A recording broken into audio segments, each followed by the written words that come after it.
नमस्कार मित्रों, मैं विकास वर्धन आज आप लोगों के समक्ष गौतम ऋषि के जीवन से एक महत्वपूर्ण प्रेरणा स्रोत के रूप में एक कहानी लेकर उपस्थित हुआ।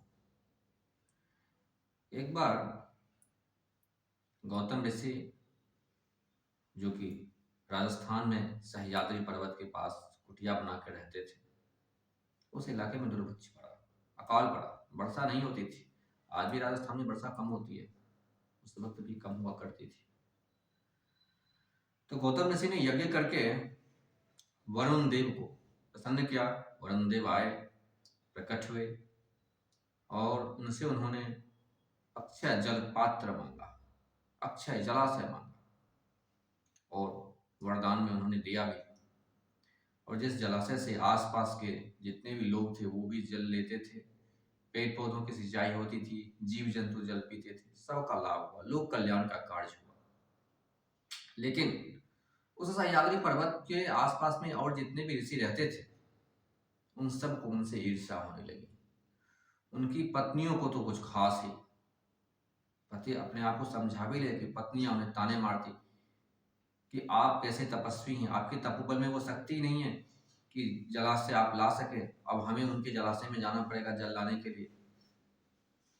सो अब कुछ ना कुछ ऐसा किया जाए कि उनकी बदनामी हो, क्योंकि हम इतना अपमान बर्दाश्त नहीं कर सकते और जो अपमान हमें बर्दाश्त करना पड़ रहा है उनके पास, उनके जलाशय से जल लेकर इसका हम प्रतिशोध जरूर लेंगे। आखिर पत्नियों के सामने ऋषियों की चली नहीं और उन लोगों ने एक यज्ञ किया। यज्ञ से यज्ञ देव को प्रकट किया। यज्ञ देव से कहा कि हे यज्ञ देव, आपका आवाहन मैंने गौतम ऋषि को कलंकित करने के लिए किया है, ताकि गौतम ऋषि कलंकित हो जाएं तो कलंक मृत्यु के जैसा होता है। यज्ञदेव ने कहा कि आप ऋषि हैं और आप ऐसी कामना रखते हैं, फिर आप में और राक्षस में क्या अंतर रह गया। लेकिन यज्ञदेव तो वचनबद्ध थे, क्योंकि जो भी यज्ञदेव को प्रकट करता और जो मांगता उन्हें देना ही पड़ता। यज्ञदेव ने कहा ठीक है, मैं तो वचनबद्ध हूं, तो आप जो कहेंगे वैसा मैं कर देता हूं, लेकिन इससे कुछ होगा नहीं। ऐसा कहते हुए यज्ञदेव ने पूछा कि बताइए मुझे क्या करना होगा। तो ऋषियों ने कहा कि आप एक मरणासन्न गाय का रूप धारण कीजिए और गौतम ऋषि की कुटिया में भीतर जाकर के दम तोड़ दीजिए। बस इतना ही करना है। यज्ञदेव ने कहा प्रत्यक्ष या अप्रत्यक्ष, अप्रत्यक्ष रूप से भी तो आप हमसे गलत काम करा रहे हैं, लेकिन मैं वचनबद्ध हूं, इसलिए मैं ऐसा कर देता हूं। तत्काल यज्ञदेव एक मरणासन्न गाय का रूप धारण किए और गौतम ऋषि की कुटिया में पहुंचे। उनकी पत्नी अहिल्या बाहर निकली, देखिए गाय बहुत ही दुर्बल, बहुत ही कमजोर। तो उन्होंने गौतम ऋषि को बुलाया कि देखिए ये गाय इतनी दुर्बल अपने इलाके में कैसे, अपने यहाँ तो काफी हरियाली है, सारे जानवर हिस्ट पुष्ट हैं, ये इतनी दुर्बल गाय कहाँ से आई। तो गौतम ऋषि ने गाय को देखा, बोले कि ये गाय अपने इलाके की लगती ही नहीं है, क्योंकि अपने यहाँ तो काफी हरियाली है, जल है, यहाँ इतनी दुर्बल गाय कैसे हो सकती है। निश्चित रूप से ये गाय किसी दूसरी जगह से आई हुई है। ये सब बातचीत कर ही रहे थे कि गाय तुरंत जमीन पर गिर गई और उसी वक्त गाय ने दम तोड़ दिया। गाय ने दम तोड़ा और जितने भी ऋषि थे और ऋषि की पत्नियां थी वो सब तो पास से देख ही रही थी कि अब बस गाय दम तोड़ेगी और हम लोग पहुंचेंगे कि तुम्हें, और तुमने गौ हत्या कर दी और गौ हत्या का पाप तुम्हारे ऊपर लग गया। ठीक वैसा ही हुआ। जैसे ही गाय मरी तो वैसे ही जितने भी ऋषि थे उनकी पत्नियां थी, सब ने आश्रम को घेर लिया कि आपने गौ हत्या किया है, अब आपको यह स्थान छोड़ना होगा, या तो आपको यहाँ गंगा प्रकट करनी होगी और उस गंगा के जल से जब तक आप स्नान नहीं करेंगे तब तक यह पाप का प्रायश्चित नहीं हो पाएगा। गौतम ऋषि बहुत चिंतित हुए कि मैं इस किस चक्कर में फंस गया, मैंने कुछ किया भी नहीं और मैं खामखा आरोपित किया जा रहा हूँ। लेकिन उन्हें तो दिख रहा था कि सामने, मेरे सामने गाय मर गई। सब ऋषियों ने जैसा कहा उसके अनुसार गौतम ऋषि और अहिल्या दोनों तपस्या करने लगे।